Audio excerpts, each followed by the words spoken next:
राधे राधे प्यारे साथियों, प्रद्योत गुरुकुल में आपका हार्दिक स्वागत है। आप सभी को हिंदी दिवस की ढेरों शुभकामनाएं। हिंदी आपको आपके लक्ष्य तक पहुंचाए, हिंदी आपको आपके जीवन में आनंद लाए, हिंदी आपको आपके मन चाहे सुख तक पहुंचाए, मन चाहे आनंद तक पहुंचाए, मन चाहे पद तक पहुंचाए। हिंदी आपकी मदद करे, आप हिंदी की मदद करें जीवन में, ऐसी हमारी कामना है। और ऐसी कामना के साथ हिंदी दिवस की बहुत बहुत शुभकामनाएं। चलिए, तो आज हम एक स्पेशल क्लास लेकर आए हैं। आज उपन्यास पर आधारित एक महत्वपूर्ण क्लास लेकर आए हैं। आज इस क्लास में हम आपको उपन्यास से संबंधित महत्वपूर्ण तथ्यों पर चर्चा करेंगे, जो आपकी परीक्षा के लिए बेहद खास होगा। चलिए देखते हैं पहला कथन। प्रेमचंद के आदर्शोन्मुख यथार्थ की गंगा की गोमुखी यही है। गोमुखी का मतलब है जहाँ से गंगा निकली थी उस स्थान को गोमुखी कहते हैं। तो इस कथन में कहा गया है कि प्रेमचंद ने जो आदर्शोन्मुखी यथार्थवादी उपन्यास लिखे हैं वो कहाँ से निकले हैं, अर्थात उनकी जड़ कहाँ है, उत्पत्ति का स्रोत कहाँ है। तो ये पूछा गया है प्रेमचंद के आदर्शोन्मुख यथार्थ की, आदर्शोन्मुख जो यथार्थ है उसकी गंगा की गोमुखी यही है। क्या मतलब ये आदर्शोन्मुख यथार्थ है, इसकी गंगा रूपी गोमुखी कहाँ है, मतलब इसकी जड़ कहाँ है, कहाँ से निकले हैं इस प्रकार के प्रेमचंद के उपन्यास। तो इसका सीधा सा उत्तर है, बहुत अच्छा उत्तर है, बहुत सरल उत्तर है। इसका सीधा उत्तर है परीक्षा गुरु। परीक्षा गुरु, ठीक है। ये उपन्यास है, ये आदर्शोन्मुख यथार्थ की गंगा की गोमुखी माना गया है। ये कथन है, इस कथन के कथनकार हैं बच्चन सिंह, ठीक है। ये बच्चन सिंह ने कहा है और ये काय के संबंध में कहा है, परीक्षा गुरु के संबंध में, कि प्रेमचंद के आदर्शोन्मुख यथार्थवाद की गंगा की गोमुखी यही है, परीक्षा गुरु, ठीक है। चलो, तो ये बहुत अच्छा पहला ही प्रश्न है, शानदार। अब देखते हैं दूसरा प्रश्न। यह हिंदी के यथार्थवादी उपन्यासों का नींव का पत्थर है। यह हिंदी के यथार्थवादी उपन्यासों का नींव का पत्थर है।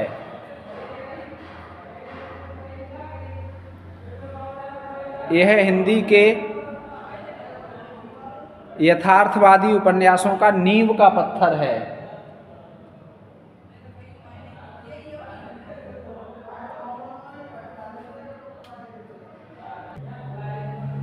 यह हिंदी के यथार्थवादी उपन्यासों का नींव का पत्थर है। तो जो हिंदी के यथार्थवादी उपन्यास हैं उनका नींव का पत्थर किस उपन्यास को माना गया है? यथार्थवादी उपन्यासों का नींव का पत्थर मतलब जड़ कौन से उपन्यास को माना गया है? और ये बच्चन सिंह ने माना है। और कौन से उपन्यास को माना है ये भी आप नोट कर लो। इसका भी सीधा सा एक ही उत्तर है, परीक्षा गुरु, ठीक है। ये परीक्षा गुरु उपन्यास है। इसे बच्चन सिंह ने ये कहा है कि ये हिंदी के यथार्थवादी उपन्यासों का नींव का पत्थर है। अगला देखो, इस उपन्यास की सबसे बड़ी विशेषता यह है कि इसमें नवजागरण की प्रतिध्वनि सुनाई पड़ती है। नवजागरण की प्रतिध्वनि कौन से उपन्यास में सुनाई पड़ती है, उस उपन्यास का नाम बताना है। तो नवजागरण की प्रतिध्वनि परीक्षा गुरु में सुनाई पड़ती है, परीक्षा गुरु। तीनों ही प्रश्नों का एक ही उत्तर है, परीक्षा गुरु। चौथा प्रश्न, शुक्ल जी ने इसे हिंदी का पहला मौलिक उपन्यास माना है। तो इसका भी उत्तर है परीक्षा गुरु, ठीक है। शुक्ल जी ने इसे हिंदी का पहला मौलिक उपन्यास माना है। ये कौन सा है? परीक्षा गुरु। इस उपन्यास को शुक्ल जी ने हिंदी का पहला उपन्यास माना है। अब जब परीक्षा गुरु इतने का उत्तर हो चुका तो फिर अब अगले प्रश्न का उत्तर देखिए प्रश्न क्या है, परीक्षा गुरु का प्रकाशन वर्ष, बहुत महत्वपूर्ण है और बहुत बार आता है। प्रकाशन वर्ष 1882। और लेखक, परीक्षा गुरु के लेखक कौन है? तो लाला श्रीनिवास दास। कौन है? लाला श्रीनिवास दास। ठीक है, लाला श्रीनिवास दास।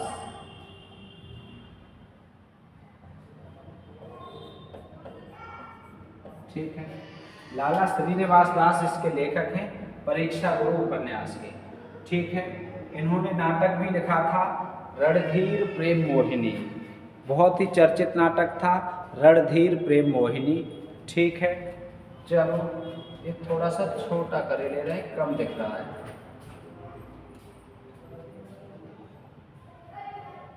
अगला देखो, परीक्षा गुरु का वर्ण विषय क्या है? परीक्षा गुरु का वर्ण विषय क्या है? तो ये वर्ण विषय इसमें कुसंग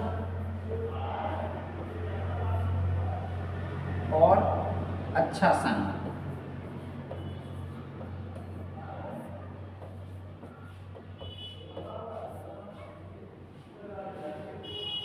कुसंग के कारण जो बिगड़ता है वो अच्छे संग के कारण, सत्संग के कारण वो सुधरता है। ठीक है, कुसंग और अच्छा संग। ठीक है, कुसंग और कौन सा संग? अच्छा संग। ठीक है, लो अगला देखो, सुसंग भी कह देंगे हम। इस उपन्यास के संश्लिष्ट प्रकृत चित्रण पर शुक्ल जी मुग्ध हैं। इस उपन्यास के संश्लिष्ट प्रकृत चित्रण पर शुक्ल जी मुग्ध हैं। कौन सा उपन्यास है जिसके संश्लिष्ट प्रकृत चित्रण पर शुक्ल जी मुग्ध हो गए? तो ये है, ये उपन्यास है श्यामा स्वप्न। ये उपन्यास कौन सा है? श्यामा स्वप्न। श्यामा स्वप्न इस उपन्यास के संश्लिष्ट प्रकृत चित्रण पर शुक्ल जी मुग्ध हैं। ठीक है, ये है कब का? तो आप बता देंगे 1885 ईस्वी का। और किसका है? तो भी आप बता देंगे ठाकुर जगमोहन सिंह का। किनका है? ठाकुर जगमोहन सिंह। ठीक है, ठाकुर जगमोहन सिंह का महत्वपूर्ण उपन्यास है ये श्यामा स्वप्न। ठीक, अगला देखो, इसमें साली के सौंदर्य की उपासना है। बताओ, कितना शानदार प्रश्न है, बहुत अच्छा प्रश्न है। इसमें साली के सौंदर्य की उपासना है। कौन सा उपन्यास है जिसमें साली के सौंदर्य की उपासना की गई है? बता दो भाई, बताओ। तो ये है सौंदर्योपासक। सौंदर्य धन उपासक, सौंदर्योपासक। ठीक है, इस उपन्यास में सौंदर्योपासक, इस उपन्यास में साली के सौंदर्य का वर्णन है। ठीक है, अब इसके लेखक कौन है? लेखक ब्रजनंदन सहाय। ब्रजनंदन सहाय। ठीक है, ब्रजनंदन सहाय इसके लेखक हैं। ठीक है, ब्रजनंदन सहाय का ये उपन्यास साली के सौंदर्य को वर्णित करता है, बहुत शानदार। अगला, उत्तम पुरुष में लिखा गया, यह हिंदी का प्रथम उपन्यास है, जैनेन्द्र और अज्ञेय के उपन्यासों का अग्रज। बताओ किस उपन्यास के संबंध में? ये बच्चन सिंह ने कहा। ठीक है, ये कथन किनका है? ये बच्चन सिंह का कथन है। यदि पूछा जाएगा तो किनका कथन है ये? बच्चन सिंह का। ठीक है, और किसके संबंध में है? किस उपन्यास के संबंध में? उत्तम पुरुष में लिखा गया, यह हिंदी का प्रथम उपन्यास है। उत्तम पुरुष में लिखा गया है, हिंदी का प्रथम उपन्यास है। प्रथम वाले तो बहुत पूछे जाते हैं। जैनेन्द्र और अज्ञेय के उपन्यासों का अग्रज। अग्रज मतलब बड़ा भाई। पहले ये लिखा गया है, उसके बाद जैनेन्द्र और अज्ञेय ने ऐसे उपन्यास लिखे हैं। तो इस उपन्यास का नाम बता दीजिए, हम आपको मान जाएंगे कि आपकी तैयारी अच्छी है, आप एकदम सिलेक्ट होने की स्थिति में हैं। ठीक है, आप बता दीजिए, थोड़ा सा समय हम आपको दे रहे हैं, आप बता दीजिए इसका उत्तर क्या होगा। उत्तम पुरुष में लिखा गया हिंदी का पहला उपन्यास, जो जैनेन्द्र और अज्जेय के उपन्यासों का अग्रज है। बच्चन सिंह ने ये कथन किस उपन्यास के संबंध में कहा है? बहुत अच्छा, यदि इसका उत्तर दे दिया आपने तो समझ लो आपको नियुक्ति पत्र मिल गया। ठीक है, इसका उत्तर दे दिया तो समझ लो आप नियुक्ति पत्र प्राप्त करने के हकदार हैं। आपकी तैयारी ऐसी है कि फिर तो आपको नियुक्ति पत्र मिल ही जाएगा। तो इसका सही उत्तर है एकदम सौंदर्योपासक। सौंदर्योपासक।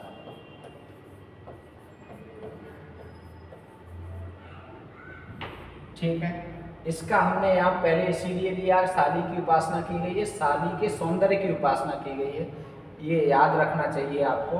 ठीक है, तो साली के सौंदर्य का विवाह एक से हुआ और सौंदर्य का उपासक है दूसरी का, इसलिए ये बहुत चर्चित एकदम नया उपन्यास है और बहुत अच्छा है। उत्तम शैली, जो उत्तम पुरुष शैली में लिखा गया है ये, इसमें पाप पुण्य का प्रश्न ही नहीं उठता कहीं।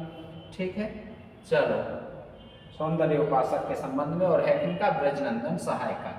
ठीक है, अगला देख लो अब, एकदम अगला और शानदार कथन है ये कथन पूरा आपको दिख रहा है। कुछ ऐसे कथाकार अय्यार आलोचक हैं, कुछ ऐसे कथाकार अय्यार आलोचक हैं जो अपने रंगीन चश्मे से इसमें उसी प्रकार राष्ट्रीयता ढूंढ निकालते हैं जिस प्रकार एक पंडित वर्ग वेदों में वायुयान निर्माण की विधि अन्वेषित कर लेता है। उक्त कथन किसका है? उक्त कथन किसका है? अब बताओ, ये भी बहुत अच्छा कथन है। ये कथन किसके संबंध में है बताओ। कुछ ऐसे कथाकार अय्यार आलोचक हैं, मतलब कथाकार भी हैं और अय्यार आलोचक हैं, जो अपने रंगीन चश्मे से, चश्मे की बात आई तो आपको शुक्ल जी का एक कथन चश्मा वाला याद आ जाना चाहिए, और यदि चश्मा वाला कथन आपको याद आ गया तो वो कथन लिख दो, किन के संबंध में है और क्या कहा है। चश्मे वाला कथन किन के संबंध में है शुक्ल जी का, और क्या कहा है। जब शुक्ल जी का कथन आपको याद है तो फिर ये बच्चन सिंह का कथन भी आपको याद होना चाहिए। और बच्चन सिंह का ये कथन, बच्चन सिंह का ये कथन बहुत महत्वपूर्ण है। किनका कथन है? बच्चन सिंह का। ठीक है, और किसके संबंध में है, यहाँ पर ये भी प्रश्न उठेगा। तो बाबू देवकी नंदन खत्री का जो लोकप्रिय उपन्यास है चंद्रकांता। ठीक है, चंद्रकांता में अय्यारी का वर्णन है, तो उसी में ये जो उस अय्यारी के वर्णन में कुछ लोग राष्ट्रीयता ढूंढ निकाल रहे हैं, इसलिए ये कहा है। तो काय के संबंध में है? चंद्रकांता। ठीक है,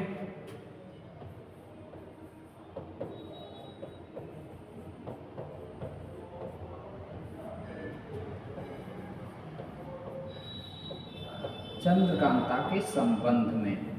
और चंद्रकांता किनका है? बाबू देवकी नंदन खत्री का। बहुत चर्चित उपन्यास है चंद्रकांता, बहुत चर्चित उपन्यास है। चंद्रकांता कहाँ की राजकुमारी थी?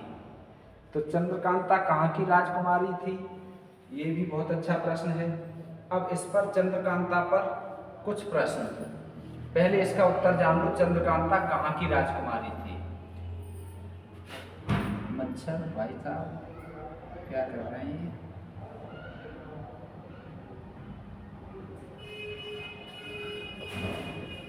चंद्रकांता कहाँ की राजकुमारी थी और किससे प्रेम करती थी? ठीक है, चंद्रकांता कहाँ की राजकुमारी थी और किससे प्रेम करती थी? तो चंद्रकांता विजयगढ़, विजयगढ़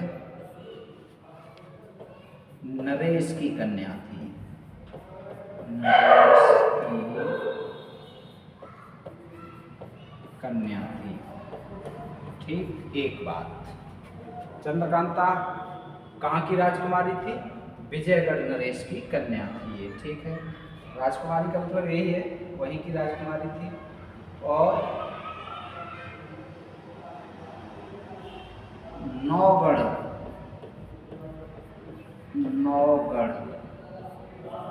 के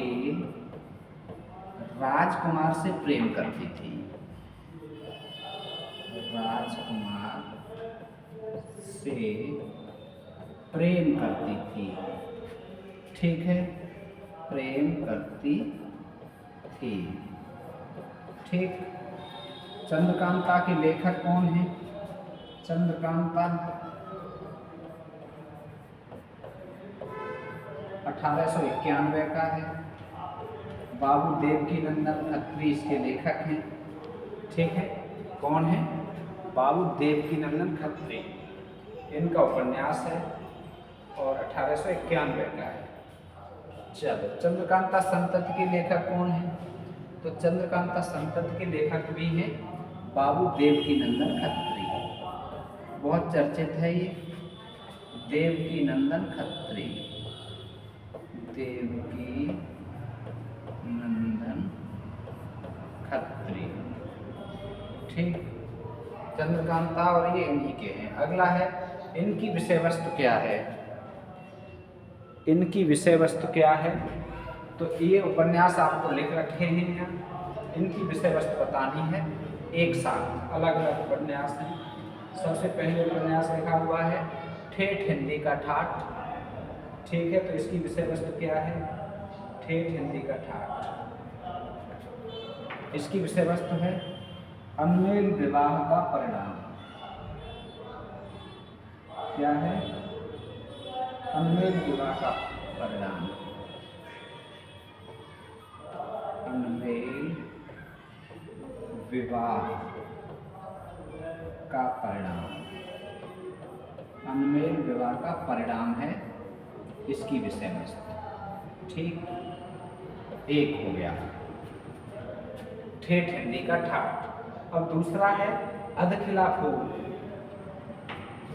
इसमें सतीत्व का गौरवगान है, सतीत्व का गौरवगान। इसमें क्या है? सतीत्व का गौरवगान, ठीक है।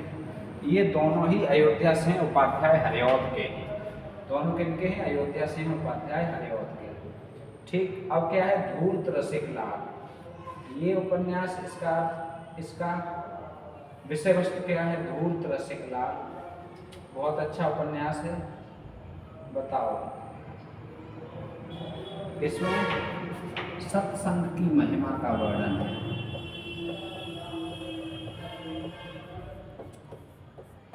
सत्संग की महिमा, ठीक। और ये है किनका? धूर्त रसिक लाल, तो लज्जाराम मेहता लज्जाराम शर्मा, ठीक है। इसके लेखक पूछे जाएंगे तो लेखक कौन है? मेहता लज्जाराम शर्मा इसके, ठीक है। लेखक कौन है? लेखक मेहता लज्जाराम शर्मा, ठीक है, लज्जाराम शर्मा, ठीक। और इन दोनों के लेखक कौन हैं? अयोध्या सिंह उपाध्याय हरिऔध। इन दोनों के लेखक कौन हैं? ऊपर वाले ये दोनों हैं हरिऔध जी के हैं, अयोध्या सिंह उपाध्याय हरिऔध, ठीक है। अयोध्या सिंह उपाध्याय हरिऔध के हैं ये दोनों, ठीक है। अब अगला, उन्होंने 200 उपन्यास लिखे। किसने 200 उपन्यास लिखे हैं? कमेंट करके बताओ, 200 उपन्यास किसने लिखे हैं? ये लिखे हैं गोपाल राम गेहमरी ने। किसने लिखे हैं? गोपाल राम गेहमरी, गेहमरी। बाबू देवकीनंदन खत्री की नकल करके इन्होंने उपन्यास लिखने चाहे। और कैसे उपन्यास लिखे इन्होंने? जासूसी उपन्यास लिखे। कैसे उपन्यास लिखे इन्होंने? जासूसी। ठीक है, लेकिन उतनी सफलता नहीं मिल पाई।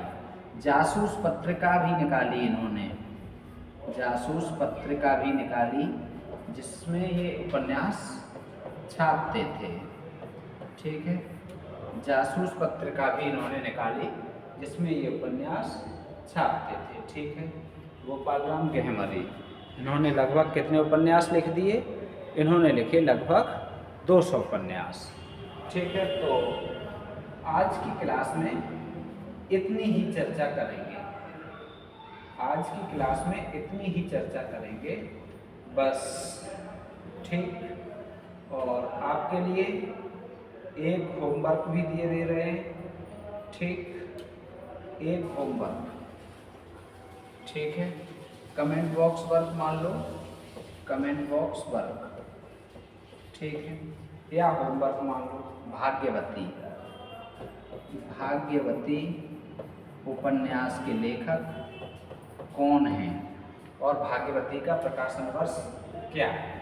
ठीक है, दूसरा, कुछ लोग इसे भी देवरानी जेठानी की कहानी, कुछ लोग उपन्यास मानते हैं, कुछ लोग इसे कहानी मानते हैं। ठीक है, तो देवरानी जेठानी की कहानी, इसका प्रकाशन वर्ष और इसका लेखक। ठीक है, दो चीज़ें इसमें।